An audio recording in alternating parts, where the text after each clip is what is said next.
So what's up everyone? Welcome back to your channel, Right to Life Institute. I am Alicia.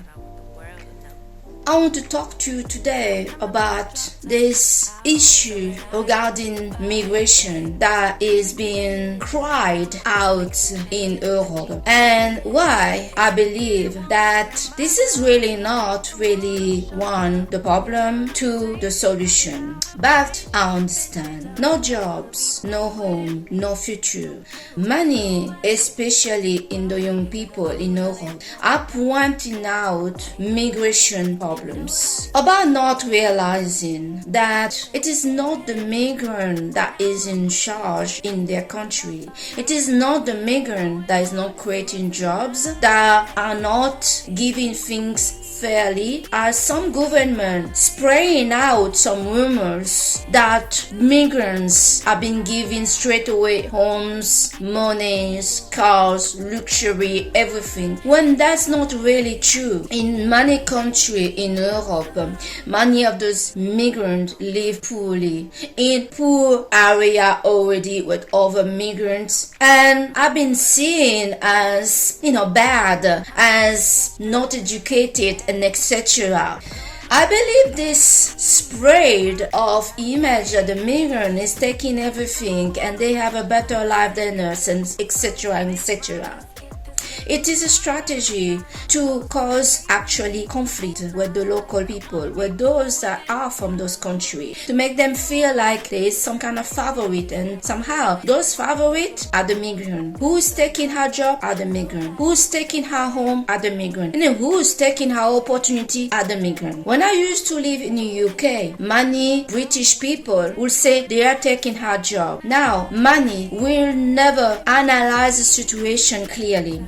That nobody is taking anything from you that you cannot have yourself. Let me explain. Many foreign people, not the migrants that come in and have nothing and are poor, but foreign people from other countries, well educated and skillful, compete directly. Example, in a city like London, where the British feel left out. But what they're not telling you is, well, those people that the country, Britain, brought in the country to work are people that have the skills they need, and they didn't take people from London or the UK because they couldn't find that person with that skills in their country. So no job were taken from you.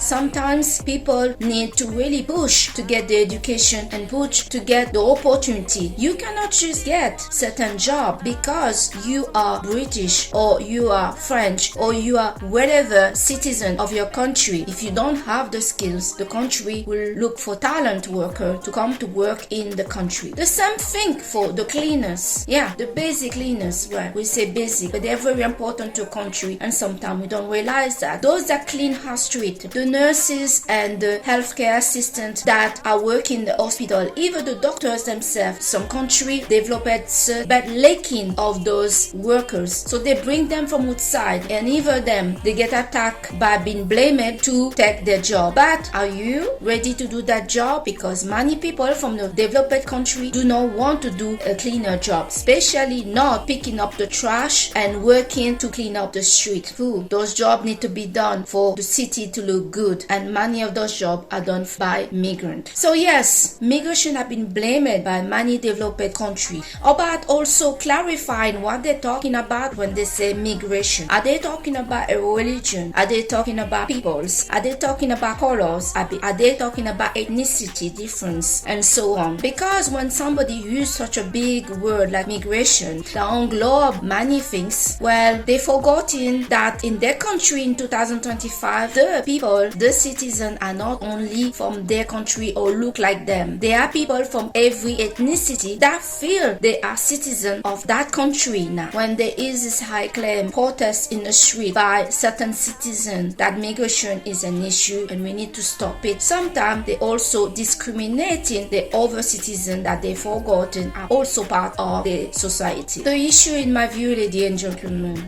is not really the migration. As I mentioned at the start of my video, the migrant people are certainly not in charge of the country. So who we need to look? Well, let's follow the movement of the Gen Z, because the Gen Z understood who is the issue and who is the responsible and who should take accountability. The government, if they don't create jobs, they don't build enough homes, they are not giving fair salary and not looking how everybody is living and create opportunity and giving people this sense to be part of the society and to feel like you got a future, then there is no much migration or no migration going to do.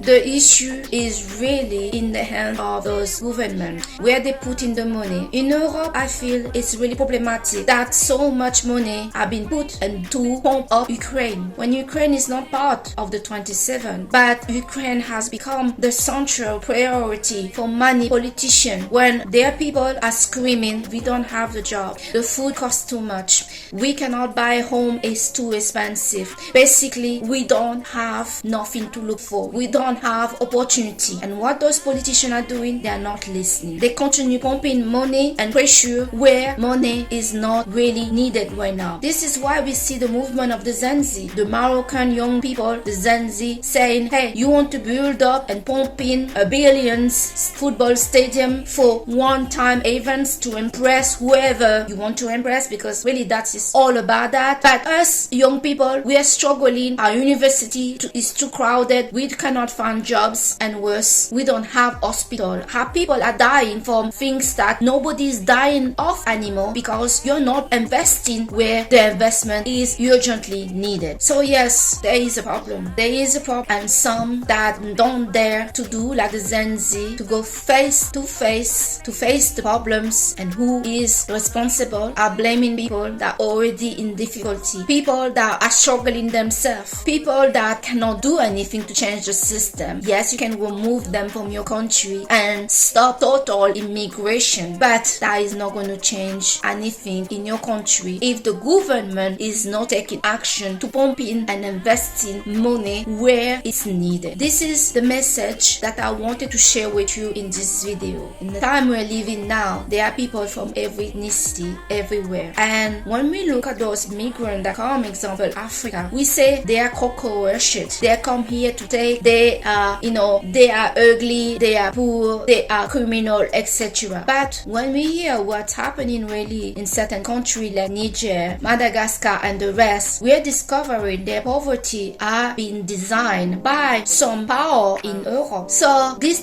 disability and this tension is really being created by somebody, and there's no need for it. We could all help each other. The population in Europe are getting older. Despite they are young people, they are getting older. The boomers are going, and the Gen X are aging, and the Gen Z found themselves in a world with no opportunity and nothing to look for. That need to change, and I'm very proud that the movement of the Gen Z are pushing for this change and stopping this corruption, and at least holding accountable who is really responsible of those issues, and that's their government. None of the Gen Z have mentioned migration in those countries where those protests are going right now. None of them have talked about migration. Apart in Europe, they are talking about migration is the problem. But how can migration be the problem when it is your government that is not taking action? When it's your government that is in charge, it can be the migration or wherever they are in charge. Attacking the migrant in the street, protesting and letting them know clearly you don't want them in your country is a good move. Is the start. But is it really fair, or is it really smart? Because that you like them, that you don't like them, that they are there, they are not there. If the government are not creating opportunity, jobs, and not improving the life of the citizens, there is nobody migrant that can do that. So this is the message I wanted to share today. We all need to calm down, and we need to start to hold accountable who is truly accountable, who is truly capable to bring the change that we are looking for. I thank you today to have watched your channel Brighter Life Institute with me, Alicia, and I'll see you on the next video. Bye.